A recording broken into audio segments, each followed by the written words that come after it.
இந்த பெருமானார் அடிபட்டாய் நாயனார் இருக்காரு, அவர் பெரிய கோடீஸ்வரர் இருந்தவர். பல கோடி நிலங்களுக்கு உரிமையாளராக இருந்தார். அத்தனையும் உடைச்சு போட்டார். 10 ரூபாயே கிடைக்காம பண்ணி கீரையை சாப்பிட வச்சு, அப்புறம் தண்ணியை குடிக்க வச்சு அந்த நிலைக்கு தயாராகாம பாருங்க நாயனார்.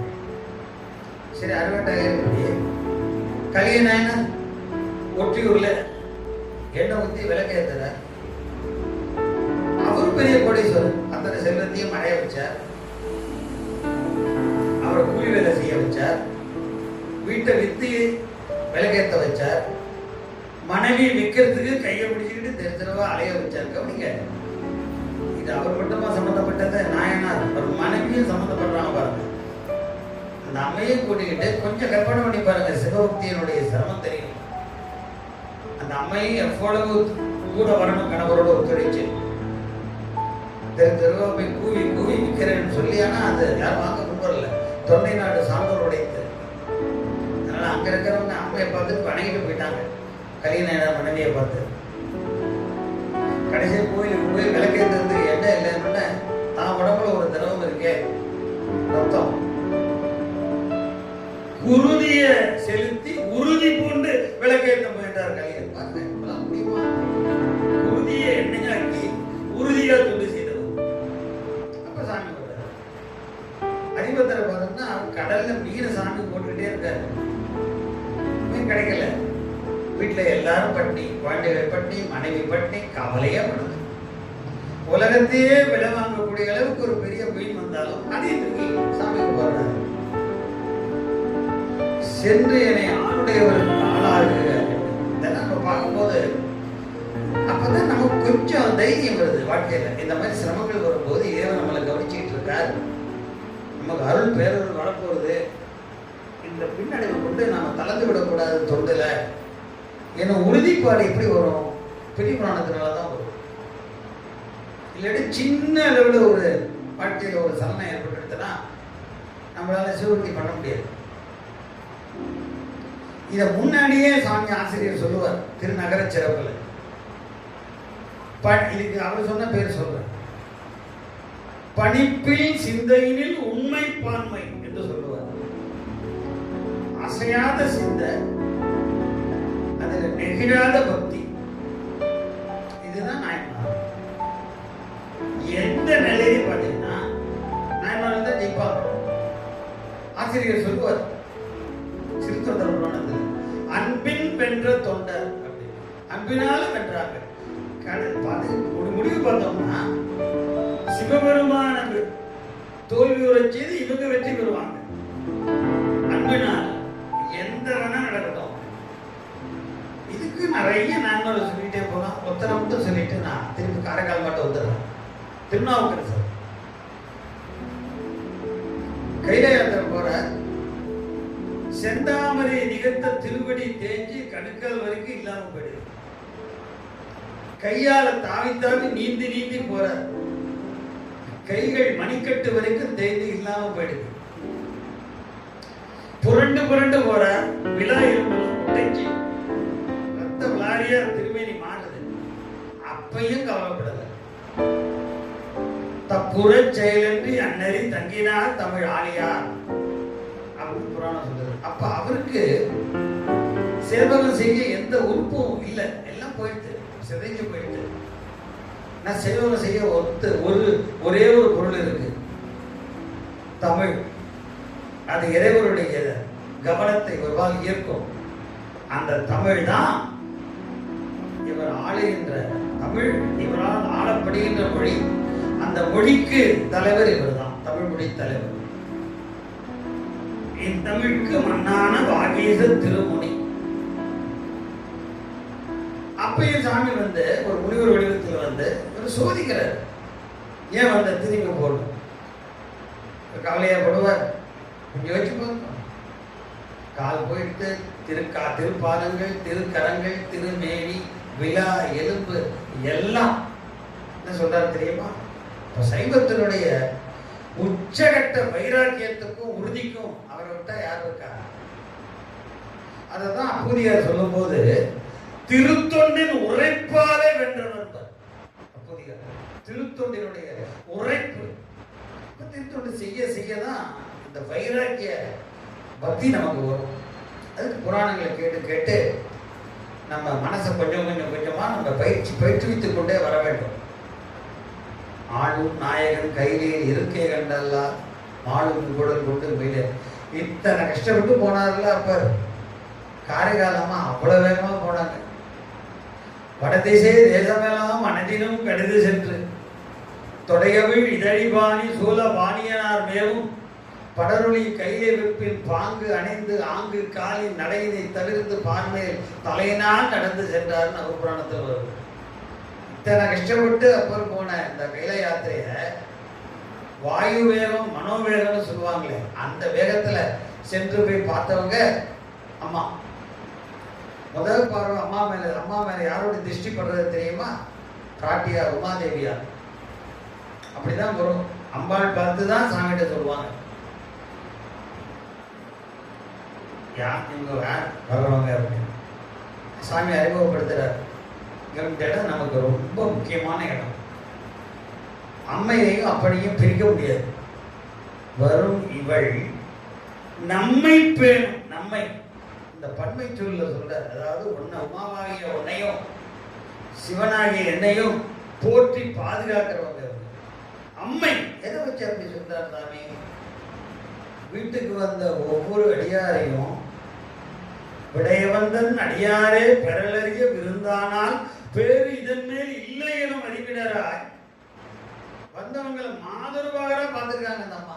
ஒவ்வொரு சிவனடியாரையும் எந்த மாதிரி பக்தி பண்ணியிருக்காங்கிறத சிந்திக்கிறோம். திருநீர் சாதி வந்தா போறோம். அவங்க யார் தெரியுமா? காரைக்காலமாக்கு மாதருவாக. நம்பரடியார் அடைந்தால் நல்ல திருமுதலித்தோம் செம்பொன்னும் நவமணியும் செலுத்துகிற முதலான தம்பருவினால் அவருக்கு தகுதியின் வேண்டுகோ கொடுத்தோம் உம்பர்விரான் திருவடிக்கு உணர்வு மிக ஒழுகும். இது ரொம்ப முக்கியமா ஒன்று சொல்றார் ஆசிரியர். சிவனை மறக்கவே கூடாது, மறவாமல் தொண்டு செய்யறாங்க. இப்போ சிவத்தொண்டு செய்யறவங்களுக்கு அடிப்படை ஒண்ணு சொல்லப்படுது, அவங்க சிவனை மறந்துடக்கூடாது. ஏன் அப்படின்னா, சிவனை மறந்து தொண்டு செய்யும் போது தன்முனைப்பு தலை காட்ட ஆரம்பிச்சோம். நான் செய்யறேன் அப்படின்னு அது வரக்கூடாது. யான் செய்தேன் பிறர் செய்தாருங்கிற நினைப்பு ஒழியணும். அப்படின்னா சிவன் நினைப்பு நம்ம மனதில் இருந்துகிட்டே இருக்கணும். இது காரைக்காலமா செஞ்ச தொண்டு, திருவுமுது பண்ற தொண்டு. இப்போ நாம ஒண்ணு கத்துக்கிறோம். முக்கியமா பெண்பாளர் கத்துக்க வேண்டிய விஷயம், வர்ற சிவனடியார அம்மையப்பரா பாவிச்சு திருவுமுது பண்ண யாரும் முன்னந்தாங்கன்னா அவங்களுக்கு ஒரு பதவி காத்திருக்கு. ஈஸ்வருக்கு தாயாராகிற பதவி. இதை முக்கியமா தாய்க்குலத்து பெண்டில் கவனிக்கணும். இப்ப நம்ம அம்மாவுடைய வாக்குக்கு போவோம். மகிழ்தி மடநெஞ்சே மானுடரின் நீயும் திகழ்தி பெருஞ்சேனும் சேர்ந்தாய் இகழாதே யார் என்பேனும் அணிந்து உழல்வார்க்கு ஆட்பட்ட பேரன்பே என்னும் பெருக்கு. பாருங்களேன், ஒரு மனுஷன் எப்ப சேமம் பெறலான்னு சொல்றாங்க பாருங்க. எப்ப நீ சிவனுக்கு அன்பு காட்டுறியோ அப்பதான் உனக்கு சேமம். கவனிக்கும். நீ வகிக்கிற பதவினால இல்லை, நீ படிச்ச படிப்புனால இல்லை, நீ கட்டிய மாளிகையினால இல்லை, நீ வச்சிருக்கிற வங்கியில பேங்க் பேலன்ஸ் லட்சக்கணக்கில் கோடிக்கணக்கில் அதனால இல்லை. எப்ப தெரியுமா நீ உனக்கு சேமம்? சத்தியமா இருக்கு பாருங்க. சிவனுக்கு நீ ஆட்பட்டு அன்பு காட்டும் போதுதான் உன் வாழ்வுல பாதுகாப்பு. இன்னொரு இடத்திலே சொல்றாங்க, தானே தனி நெஞ்சம் தன்னை உய்யக் கொள்வான் தானே பெருஞ்சேனும் செய்யுமால் தானே ஒரு பூனாகத்தார் பொழிந்து பொங்கல் நெஞ்சமிடும் நீளாகத்தானே நினைந்து. இங்கே பார்த்தீங்கன்னா நினைக்கதான் சொல்றாங்க. நினைச்சிடு சாமிய, நினைச்ச அளவுல உனக்கு சேமம், சொல்ல முடியாத சேமம் வரும். இது அவங்க வாழ்க்கையிலே சாமி பார்க்கணும். கணவர் என்ன திடீர்னு பணம் இன்னொரு பணம் கொண்டா அப்படிம்பார். உற்றவிடத்து உதவும் விடையவர்தான் மெய்மறந்து நினைக்கிறாங்க. உடனே பணம் வரும். என்ன சொல்றாங்களோ அது வாழ்ந்து காட்டியிருக்காங்க. சாமியை நினை அப்படிங்கிறாங்க. அவங்க வாழ்ந்து காட்டி சொன்னா தானே அதுல பொருள் இருக்கும். அந்த மாதிரி வாழ்ந்தவங்க. இன்னொரு இடத்துல சொல்லுவாங்க, இது ரெட்டமணி மாலையில சொல்லுவாங்க, நினையாது ஒழுதி கண்டாய் நெஞ்சமே. மனசே சாமியை நினைக்காம இருக்கிறாத. யாரை நினைக்கவே இல்லை, சாமியை நினை. நீ யாரை நினைச்சிட்டு இருக்க? மனைவி, மக்கள், வீடு, வாசல். அதனால ஒன்றும் ஆகாது. ஈசன் நினை. மகிழ்ச்சி மனநெஞ்சே மானுடன் நீயும் திகழ்த்தி பெருஞ்செயலும் சேர்ந்தார். இது அற்புதத்தில் வந்தாதே. நினையாது ஒழுதி மனநெஞ்சமே இங்கோர் தஞ்சம் என்று மனையானை மக்கள் தவியும் தேறி நனையா செடுமணி நம்பன் நந்தாதி நொந்தாத செந்தி அணையா அமரர் பெறான் அண்டவான நடித்தவம். சிவனுடைய திருவடிகளை நினை. இந்த மாதிரி அம்மாவை தவிர யார் கற்றுக் கொடுக்க போறா? நம்ம எல்லாம் கத்துக்கணும். என்னெல்லாமோ நினைக்கிறோம், என்னெல்லாமோ பேசுறோம், எங்கெல்லாமோ சுத்தறோம். சுருக்கமா ஒரு வரையில சொன்னா சாமியை பத்தின எண்ணம் வரவே இல்லை. ஒரு நொடி நினைச்சா போதும். அவர் எப்படிப்பட்டவர்கள் சொல்றாங்க. அவர் இலக்கணம் சில சமயம் உடனே அருள் வரும், சில சமயம் தாமதமாகலாம். தாமதமாயிட்டே அப்படின்ட்டு கவலைப்படாத அப்படிங்கிறாங்க. அந்த வாக்கு முக்கியம். ஆனால் அந்த மாதிரி நடக்கும். அவங்களே ஒரு இடத்துல சொல்றாங்க, தனக்கே அடியனாய் தன்னடைந்து வாழும் எனக்கே அருளாவாறு என்போல். எனக்கே என்ன அருள் பண்ணல? தனக்கே அடியனாய் தன்னடைந்து வாழும் எனக்கே அருளாவாறு என்போல். சரி, அருள் பண்ணல. இப்போ நம்மெல்லாம் சாமியை கோச்சுக்குவோம்ல. அம்மா சொல்லல. சாமி யாரு? மணக்கிடிய சீராளன், கங்கை மணவாளன், செம்மேனி பேராளன், வானோர் பிரான். அப்பயும் மணக்கிடிய சீராளனா வந்தா இருப்பான். இன்னொரு இடத்துல சொல்றாங்க, பிறையும் புடலும் மணரதமும் சூடும் இறைவர் எமக்கு இறங்காரேனும் கரவினற்ற எந்தையாருக்கு ஆட்பட்டேன் என்றென்று இருக்குவே என் தயா உள்ளம் இது. அருள் பண்ணுங்க, அருள் பண்ணாம போங்க, அதை பத்தி நான் கவலைப்படலை. அப்புறம் சொல்லுவார் அல்லவா, அடியார் படுவது இதுவே ஆகில் அன்பே அமையும்.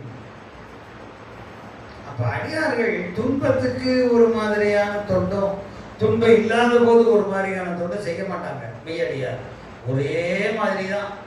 அவங்க வாழ்க்கையில எந்த ஏற்றத்தாழ்வு நிகழ்ந்தாலும், எந்த கஷ்ட நஷ்டம் வந்தாலும் அதை ஒரு பொருளாவே கருதி அவங்க வாழ்க்கையை ஒட்ட மாட்டாங்க. வாழ்க்கையே வேறுபடுத்தி அந்நியப்படுத்தி அதோடு ஒட்டாத வாழறவங்க தான் உத்தமச்சிலராகி பேரடியார்கள். அவங்க இதை பத்திலாம் ஒரு சிந்தனையே இருக்காது. சிவன் தான் எதை பத்தியும் சிந்தனை இல்லை. இல்லாட்டி பாருங்களேன், வீட்டை விற்று ஒருத்தர் எண்ணெய் ஏற்றுறாரு, மனைவி விற்க முயல்றாரு, ஒருத்தர் தண்ணியை குடிச்சிட்டு சாமிக்கு திருவுருள் பண்றாரு, இன்னொருத்தர் ஒரு கோபணத்துக்கு ஈடாக தானு, தன் மனைவி, தன் குழந்தை, தன் செல்வம் அத்தனையும் வச்சுக்கிட்டு திருநெல்லூர்ல துலாக்கோல்ல ஏறி நிக்கிறாரு. இன்னொருத்தர் அடியார் திருமுகது சாப்பிட்டு வந்துட்டு வீட்டையே உடைச்சு போட்டு மேல இருக்கிற கூரை நாளைக்கு நமக்கு வெயிலுக்கும் மழைக்கும் உதவாம போகவே கவலைப்படாம அதை உடைச்சு விறகாகி சமைக்கிறாரு. இந்த நிலையெல்லாம் நம்ம நினைச்சு பார்க்க முடியுமா? 63 நாயன்மார்களும் 63 மலை சிகரங்களா இருக்காங்க. பெரிய புராணம் ஒரு நீண்ட நெடும் மலை தொடரா இருக்கு. ஒவ்வொரு நாயனாரையும் நம்ம அண்ணாத்து தான் பார்க்க முடியும். அவங்க அவ்வளவு உயரத்துல அவ்வளவு உச்சத்துல இருக்காங்க. நம்ம அந்த மலை அடிவாரத்துக்கு சிறு பொடி கல்லு மாதிரி இருக்கும். நம்ம செய்யக்கூடியது என்ன தெரியுமா? அண்ணாந்து பார்த்துட்டு தலைக்கு மேல கரத்தை கொப்பி ஒரு கும்பிட போடுறது தான். அதுவே நமக்கு வாழ்வு தரும். அவங்க வாழ்க்கையெல்லாம் அப்படியே அனுசரித்து பின்பற்றுறதுங்கிறது நம்மளால எப்படி சத்தியமா முடியாது. ஆனா சிலது பின்பற்றலாம். திருவேடத்தை வேணும்னு சொல்றாங்கல்ல, அதை செய்யலாம். அடியார் வீட்டுக்கு வந்தா திருமுது பண்ணுங்கிறாங்க, இயன்ற அளவு செய்யலாம். அந்த அடியாரை சாமியா பாருங்கிறாங்க, கொஞ்சம் கொஞ்சம் பார்க்க முயற்சி பண்ணலாம். அவங்க அம்மா அழகா சொல்லுவாங்க, 2 சொல்லுவாங்க. சிவனடியாரை பார்த்தா வந்தவர் சிவனடியார் இல்லை, சுவாமி. சாமின்னு சொன்னோம்னா நமக்கு 2 உணர்வு வரும். அவர் அப்பான்னு நினைக்கும் போது அன்பு வரும், தலைவர் நினைக்கும் போது அச்சம் வரும், தந்தை நினைக்கும் போது அன்பம். தலைவர்னு நினைக்கும் போது அச்சமும் வரும். அச்சம் வரும்போது கும்பிடுவோம். தந்தையை நினைக்கும் போது அன்பு செய்வோம். இது அந்த மாதிரி சொல்றாங்க. காண்பார்க்கும் காணலாம் தந்தையனே கைதொழுது காண்பார்க்கும் காணலாம் காதலா காண்பார்க்கு சோதியாய் சிந்தியுடைய தோன்றமே தொண்டுலகிற்கு ஆதியார் என்றார் அப்படிங்கிறார். இப்போ கவனிங்க, நல்லா சொல்லி போயிட்டாங்க அம்மா. இதை கொஞ்சம் நுட்பமா சொன்னா இப்படி சொல்லலாம். சிவலிங்கத்துல சாமியை காணணும், திருவேடத்துல சிவபெருமான உணரணும். இதை வேறுபாடு தெரிஞ்சுக்கணும். திருவேடத்துல நம்ம காணணும்னு சொல்லலை. ஏன் அப்படின்னா திருவேடமே சிவன் உருவம் தான். ஒருத்தர் திருவேடம் தெரிஞ்சு வந்துட்டாருன்னா சிவனை தான் பார்த்துக்கிட்டு இருக்கோம். அதுக்கு அர்த்தம் அங்கே காணணும்னு சொல்லலை, உணரணும். ஏன்னா ஏற்கனவே நம்ம பார்த்துக்கிட்டு தான் இருக்கோம். திருவேடத்துல சிவபெருமான உணர வேண்டும், சிவலிங்கத்துல காணணும். அப்ப ஏன் காணணும்னு சொன்னாங்க சிவலிங்கத்துலன்னா, அங்க சாமி விறகுல அக்னி மாதிரி வரைஞ்சிருப்பார். இவர் வெளிக்கொணர செய்யணும். அதுக்கு என்ன தெரியுமா? போற்றி சொல்லணும். போகமும் இன்பமும் ஆகி போற்றி என்பார் அவர் தங்கள் ஆகம் உறைவிடமாக அமர்ந்தவர். பாண்டிக்குடிமுடி தேவாரம் பால் உய வந்த பால்ராமாய சுவாமி பாடினது பிரியான சம்பந்தர். எதைதான் பாடல? பன்மறையோர் செய்தொழிலும் பரம சிவாகம விதியும் நன்மறையின் விதி முழுதும் ஒழிவின்றி ரவிந்த பெருமானவர். இப்ப நமக்கு வேதம் படிக்கலையே, வேத அங்கங்கள் படிக்கலையே, ஆகமம் படிக்கலையே, இந்த குறையெல்லாம் வேண்டாம். அத்தனையும் தனக்குள்ள அடக்கியது திருஞான சம்பந்த தேவாரம். அப்படி சொன்னாலும் இது உபலக்கணத்தினால எல்லா திருமுறைக்குமே பொருந்தும். இப்ப திருமுறைகள்ல அடங்காத வேத பொருளோ உபனிஷத பொருளோ ஆகம பொருளோ இல்லை, எதுவும் இல்லை. இது ஒரு மெய்யடிமை தருகிறதா இந்த உணர்ச்சி வரும். வீட்டில் மங்கள நிகழ்ச்சி, அடியார் யாரும் பார்த்து கிடைக்கல, என்ன செய்யலாம் தெரியுமா? திருமுறையை வச்சு செஞ்சிடலாம். 12 திருமுறையில் அத்தனை தானே எடுத்துடுவார். 12 திருமுறை இல்லையா? பிரிபுராணம் மட்டும் இருக்கா? அதை வைங்கோ. 63 நாயன்மாரில் அத்தனை சாமி வந்து உட்காந்துருவார். உங்க வீட்டு காரியம் அற்புதமா நடக்கும். மங்களம் கொஞ்சம் குறையாம நடக்கும். சத்தியம் பண்ணியே சொல்லலாம். யாரையும் தேடி போக வேண்டாம். இப்ப அம்மா கிட்ட தெரிஞ்சு வரும். அதை என்ன சொல்ல வந்த, கஷ்டம் வந்துடுதுன்னு சொல்லிட்டு தொண்டை விட்டுடக்கூடாதுங்கிறத தெரிய சொன்னேன். தனக்கே அடிய நாய் தன்னடைந்து வாழும் எனக்கே அருளாவார் என்போல் மணக்கினிய சீராளன் கங்கை மணவாளன் செம்மேனி பேராளன் வானோர் பிரான். இது ஒரு பாட்டுல. இன்னொரு பாட்டுல சொல்றாங்க, பிறையும் புனலும் அனலனவும் சூடும் இறைவர் எமக்கு இறங்காரேனும் கரைமிடற்ற எந்தையாருக்கு ஆட்பட்டே என்று என்று இருக்குமே என் தயா உள்ளம். இது தயா உள்ளம்னா அன்புடைய உள்ளம். என் மனசுல ஒரு நிம்மதி. சாமி அருள் பண்றான், அருள் பண்ணாம போட்டோம், அதை பத்தி எனக்கு கவலை இல்லை. அவன்கிட்ட நான் அன்பு காட்டுறேன் பாருங்கோ, அது போதும். இதுதான் என் நாயன்மார். சுந்தரர் பார்க்குறோம், பாய்ச்சல்ல சாமிகிட்ட காசு கேட்கிறார். சாமி காசு கொடுக்கல, கவலைப்பட்டாரா? ஒரு வார்த்தை சொன்னார், எத்தனை அருளாது ஒழியும் பிரானார் இவரலாது இல்லையோ. ஒன்று உறுதிப்படுத்தினார், நீ காசை கொடுத்தா நான் அன்பேன், நீ காசு கொடுக்கலன்னா நான் திட்டுவேன். நினைச்சியா? நான் சொல்ல மாட்டேன். நீ காசு கொடுக்கலன்னா உன் மேல ரெட்டிப்பு அன்பு காட்டுவேன். இதுதான் என் நாயன்மார் நல்லது. காசு கொடுத்தா நான் காட்டுற அன்பு ஒரு பங்கு, காசு கொடுக்க மறுக்கிறியா 2 பங்கு அன்பு காட்டுவேன். இது நடைமுறையில் எங்கேயாவது பார்க்க முடியுமா? பார்க்கணும். நம்ம என்ன பண்ணணும்? நம்மளை நம்ம பயிற்சி கொடுத்து ட்ரெயின் பண்ணிக்கணும். கொஞ்சம் கொஞ்சமாக நம்ம மனசில் இருக்கிற அழுக்குகளை, மாசு படிந்து இருக்கல்லவா, அதெல்லாம் கொஞ்சம் கொஞ்சமாக எடுக்கணும். எப்படி எடுக்கிறது? அதுக்கு நாயன்மாரை போல தூய்மை செய்வோம் எங்கேயுமே பார்க்க முடியாது. அந்த வரலாறுகள்லாம் கேட்கும்போது தான் ஓஹோ இப்படிலாம் வாழ்ந்துருக்காங்களா ஒப்பிட்டு பார்க்குறோம். அவங்களோட ஒப்பிடும்போது அவ்வளோ பெரிய ஏற்றத்துலாம் நீங்கள் யாரும் தாங்கலை. அந்த அளவுலாம் யாருக்கும் சாமி கொடுக்கவே இல்லை. யார் வீட்டில் போய் பிள்ளை கறி கேட்டார்? சிறுத்தொண்டருக்கு அப்புறம் யார்கிட்ட போய் கேட்டாரா? யார்கிட்ட போய் கண்டை கேட்டார்? கண்டபுரத்தை கேட்ட போய் யார்கிட்ட கேட்டாரா? அதுக்கப்புறம் எத்தனை பேர் வாழ்ந்துருக்காங்க? யார் வீட்டில் போய் பொண்ணுடைய கல்யாணத்தில் அவருடைய கூந்தலை வெட்டி கொடுன்னு கேட்டாரா? அது மானகஞ்சாரம்னு முடிஞ்சு போச்சு. யார் வீட்டில் போய் உன் மனைவி மண்ணு காதல் மனைவி வேணும்னு கேட்டார், அது இயற்பகையாரன்னு முடிஞ்சு போச்சு. யார் வீட்டில் போய் நீ விபூதிக்காக கொள்கையை உயிரை விடவனாச்சாமே, உயிரை விடுன்னு சொல்லி மெய்ப்பொருளார்ட்டையும் ஏனாதியார்ட்டையும் கேட்டார். அதுக்கப்புறம் யார்கிட்ட கேட்டார்? கேட்காமே உயிரை விட்டு ஒருத்தர் உண்டு, அவர் புகழ்ச்சியோட. இவங்க பயவர் வந்தாங்க, உயிரை கொடுத்தாங்க. அவருக்கு அப்படி இல்லை, அவராகவே போயிட்டார். காத்திருப்பாங்க போல இருக்கு பிராண தியாகம் பண்ண. அங்கனர் அடியாதம்மை செய்த அபராதத்துக்கு இங்கிருந்து தன்னால் போதாது என்னையும் கொல்ல வேண்டும். இந்த பார்வையெல்லாம் எப்ப வரும் பாருங்க. நாமெல்லாம் எப்ப வரும் தெரியல. அப்ப மேற்கொண்டு போவோம் சில பாடல்கள் மூலமாக. ஒரு பாட்டில் சொல்றாங்க, நம்ம எல்லாம் சொல்றாங்க, என்னப்பா நீங்க எல்லாம் இப்படி வீணா காலத்தை கழிக்கிறீங்க, எளியது இதுவன்று ஏழைகள் யாரும் அழியீர் அறிவிலீர் ஒளிகொள் விடற்ற எந்தையரா பூண்டுடலும் எம்மானை உள்ளிறைந்த சிந்தையராய் வாழும் திறம். பாட்ட நம்ம புரிகிற மாதிரி படிக்குவோம். இறைவரை அடைகிறது ரொம்ப எளிதானதாச்சே. கஷ்டம் நம்ம நினைக்கிறோம். இப்போ நாயனார் இப்போதான் பார்த்தோம். இந்த பாடு கொடுத்துறாரு சாமி, இது எப்படியே எளிதுன்னு சொல்றாங்களே. அம்மாவுடைய பார்வையை பாருங்களேன், ரொம்ப எளிதுங்கிறாங்க. சாமிக்கு ஆளாவது என்ன பண்ண சொல்றாங்க தெரியுமா? அவன் நினைச்சிரு சிந்தையராய் வாழும் திறம். அவன் நீ சிந்தையில வச்சுட்டியா, நீ அடிமை, அவனுக்கு ஆளாயிட்ட, அவ்வளவுதான். இன்னும் உனக்கு பிரச்சனை இல்லை. இந்த மாதிரி அமிர்தம் மாதிரி வார்த்தை யார் சொல்ல போறா? அமிர்த தான மாதிரி வார்த்தை வருது பாருங்க. நீ கவலைப்படாத. என்ன உனக்கு பிரச்சனை? உன்னால முடியாது எதுவும் இல்லை. நீ அடியறானுமா? கவலைப்படாது. அதுக்கு எளி வழி சொல்றேன். அவனை நினைச்சிரு. சாமியை நினை. அவங்க நினைச்சு காட்டுறாங்க. ஒன்றே நினைந்திருந்தேன், ஒன்றே துணிந்தொழிந்தேன், ஒன்றே என் உள்ளத்தில் உள்ளடைத்தேன், ஒன்றே கான் கங்கையான் திங்கள் கதிமுடியான் பொங்கலிஜே அங்கையாருக்கு ஆளாமது. ஒன்னேதான் நினைச்சிட்டு இருந்தேன். அதை தவிர வேற எதையும் துணிவு கொள்ளவும் இல்லை. துணிவு கொள்ளுதுன்னா என்ன? உறுதிப்பட தீர்மானித்தது. பொண்ணு கல்யாணம் பண்றோம், பல மாப்பிள்ளைகளை பார்க்குறோம், இவரா அப்படின்னு நமக்குள்ளேயே பல பட்டிமன்றம்லாம் வச்சுக்கிறோம். முடிவெடுக்க முடியல. அம்மாட்ட இந்த பிரச்சனைலாம் கிடையாது, முடிவு எடுத்துட்டாங்க.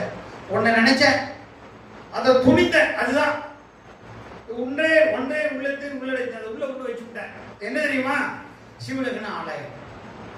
இப்ப என் மனசுல நான் துணிவா பற்றிய பொருள் ஒண்ணு உண்டு அப்படின்னா அது இதுதான். அது எது தெரியுமா? சிவனுக்கு நான் அடிமை.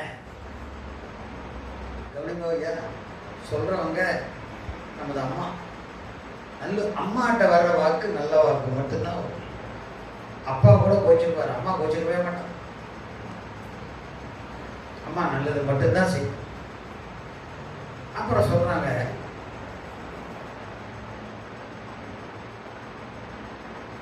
பிரான் என்று தன்னை பன்னாள் பரவி தொழுவார் இடர் கண்டு இரான் என்று நிற்கின்ற ஈசன் கண்டீர். ஒரு இடத்துல சொல்றாங்க, இரட்டமணி மாலையில.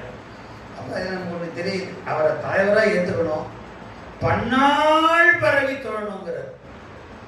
ஒரு நாள்ல கூப்பிட்டு நிறுத்த கூடாது. எத்தனை நாள்? பன்னாள். பரவுதுன்னா இடையறாம ஏத்துதல்.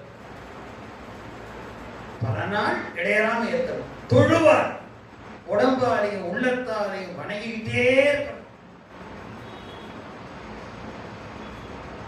இப்படி செஞ்சா அந்த துன்பத்தை நிச்சயமா தீர்த்து விட்டுருவார். இன்னொரு பாட்டில் சொல்றாங்க, இது இரட்டமணி மாலை தான். ஈசன் அவன் அல்லாது இல்லை என நினைந்து கூசி மனத்தகத்து கொண்டிருந்து பேசி மறவாது வாழ்வாரை மண்ணுலகத்தென்றும் பிறவாமை காக்கும் பிறான். இங்க பொது நீக்கி கும்பிடக்கூடிய திறத்தை அருளி செய்யறாங்க அம்மையார். ஈசன் அவன் அல்லாது இல்லை. ஏன்னா நம்ம நினைச்சு தெய்வங்களை மாற்றக்கூடாது. இன்னைக்கு இவரு, நாளைக்கு அவரு, நாளை மறுநாள் இன்னொருத்தரு, அது வேண்டாம் அப்படிங்கிறாங்க அம்மா. நல்ல உறுதிப்பாடு வேணும். இன்னும் சொல்ல போனா சிவபெருமான்ட்டையே புதுனிக்கு கும்பிடக்கூடிய பக்தி வேணும். திருஞான சம்பந்தருக்கு கடைசி வரைக்கும் தோணியப்பர் தான்.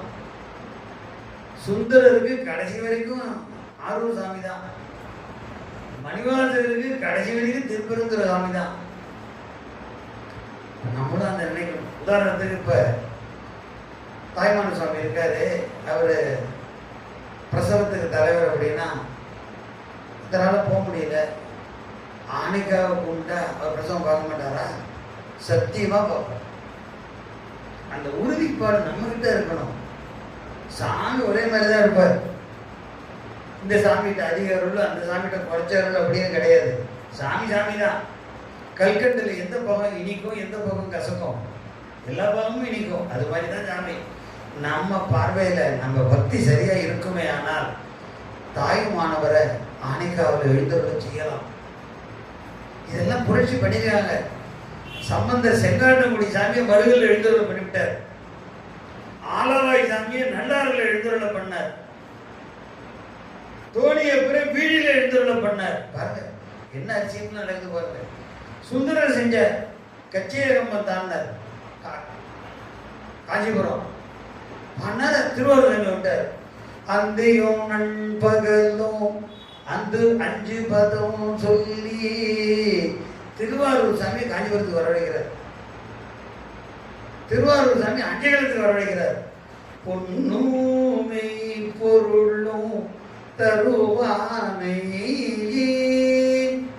கேதார சாமி வாழ்வாவது மாயம் இது மண்ணாவது தின்னும். கேதார சாமி தினோட காலத்துக்கு முதுகுண்ட சாமி ஆளுநர் வரவழைக்கிறாங்க. பொன் செய்த பாட்டு வரவழைச்சணும். பாட்டுக்கு அந்த ஆட்டம் உண்டு. என்ன சொல்ல வரேன், நம்முடைய நெறியில அந்த ஒருபட்ட தன்மை வரணும். எந்த சாமிக்கு நம்ம அடிமையா இருக்கோமோ அந்த சாமிகிட்டேயே திரும்ப திரும்ப வேண்டுவது நிறைஞ்ச பலனை, சால நிறைஞ்ச பலனை தரும் அப்படின்னு சொல்ல வரேன். நான் வலியுறுத்த விரும்புவது அதுதான். யாராவது வந்து ஏதாவது சொல்லுவாங்க, இடும்புகள் தீரணுமா நெடுங்கலம் போகணும். நம்ம சொல்ல தெரிஞ்சுக்கணும். எங்க நெடுங்கலம் திருவானைக்கா, எங்க சுவாமி விடையவர், நாங்கள் அங்கே போய் கேட்க போகிறோம். அந்த பார்வை நம்ம சரியச்சுக்கணும். இப்போ காரைக்கால் மாட்ட போவோம், திருப்பி போயிடுவோம். அவங்க சொல்றாங்க, கருத்தினால் நீ கருதிற்றெல்லாம் உடனே திருத்தலாம் சிக்கன நான் சொன்னேன். பருத்தரங்க வெள்ளை நீர் ஏற்ற நடிக்கமல நீ விரும்பி உள்ளமே எப்போது ஓது. ஓதிக்கிட்டே இரு சாமியை. ஒன்று 5 எழுத்த ஓதுங்க, இல்லை பதிகங்களை ஓதுங்க, இல்லை பெரிய புராணம் ஓதுங்க, இல்லை உங்களுக்கு பிடிச்ச திருமந்திரம் ஓதுங்க. என்ன உங்களுக்கு கை வந்ததோ அதை ஓதுங்க. ஆனால் எப்போதும் ஓதுங்க. அப்போ மனசில் என்ன நினைச்சிருக்கியோ அதெல்லாம் நிறைவேறும். கருத்தினால் நீ கருதிற்றெல்லாம் உடனே திருத்தலாம் சிக்கன நான் சொன்னேன். சிக்கன உறுதியாக, நான் உறுதியா சொல்றேன், உறுதியா சொல்றேன். உனக்கு என்ன வேணுமோ அத்தனையும் கிடைக்கும். இந்த மாதிரி வழிகாட்ட போறவங்க யாரும் இருக்காங்க? அம்மாவுக்கு அன்பு ஒண்ணுதான் சாமிகிட்ட செல்லுபடியுங்கிறத ஆகுங்கிறதையும் ஒரு இடத்துல சொல்றாங்க. ஆர்வல்லார் காண அரண் அவனை அன்பென்னும் போர்வை எதனாலே போர்த்த வைத்து. பாருங்களேன், அடியார்களுடைய அன்பு ஒரு போர்வை மாதிரி சாமியை மூடி நம்மகிட்ட கொடுத்துரும். சாமியை போர்வையில் கிடத்தி நம்ம கையில ஒப்படைக்கக்கூடிய ஆற்றல் நம்முடைய அன்புக்கு உண்டுங்கிறது. அந்த அன்பு மாறாம இருக்கணும். அல்லவா மாறிடுதுன்னா மாயத்தால் வைத்தோம் மறைத்துங்கிறாங்க.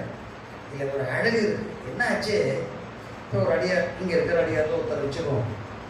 அந்த அடியார் வரும்போது நமக்கு அந்த அடியார் பேர் ஞாபகம் வருது. கார்த்திக்னு வச்சுக்குவோம். கார்த்திக் ஐயா வந்துருக்காரு. நான் அவர் அன்புங்கிற போர்வையில சாமி அவர் உள்ள இருக்கார். என்ன தெரியுமா நிஜம், தோற்றத்தில் அவர் கார்த்திகா தோன்றினாலும் நிஜமா அங்க இருக்கிறவர் யார் தெரியுமா? கைலை நாதர்.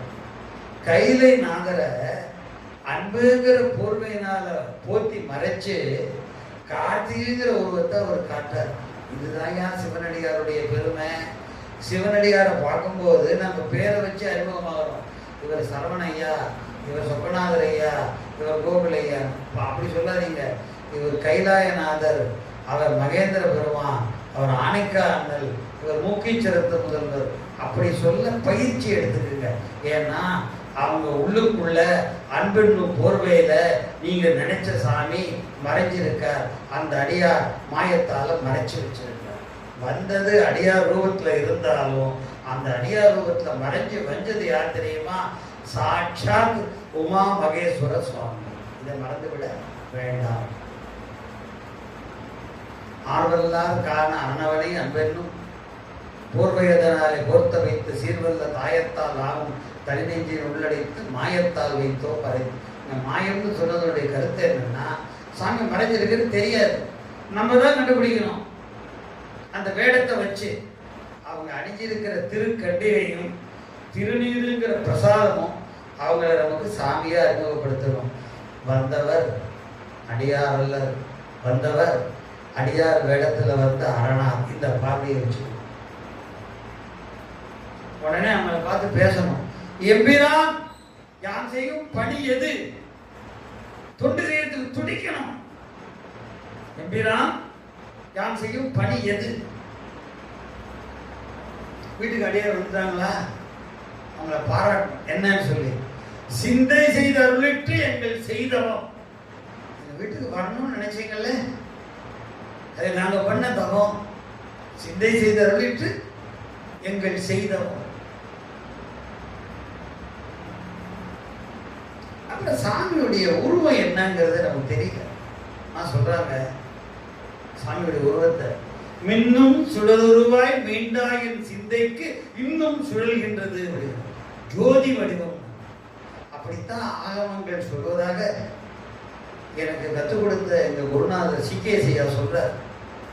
1000 கோடி சூரிய பிரகாசமா சாமியை நெஞ்சத்தில் அழுந்தி தியானிக்கணும் அப்படின்னு அவர் சொல்றார். ஒளி விளங்கும் சுடருக்கெல்லாம் ஒளி தரும் பூக்கடல் ஈஸ்வரர் தான். சூரிய சந்திரன் அவங்களுக்கு ஒளி கொடுக்கிறது சாமி தான். இது அப்பர் அழகா சொன்னாரு. இல்லக விளக்கது இருள் கெடுப்பது, பல்லக விளக்கது பலரும் காண்பது. பலரும் காணக்கூடிய பல்லக விளக்க, இல்லக விளக்க, நல்லக விளக்க, சொல்லக விளக்கா காமிச்சார் சொக்கோ, சொல்லுக்கு அரசர். எப்படி? நமச்சிவாய். இந்த நமச்சிவாய சொல்லிப்பார். வைச்ச பொருள் நமக்காம் என்று எண்ணி நமச்சிவாய அச்சமொழிந்து. நமச்சிவாய சொல்லு, அச்சம் வேணும்.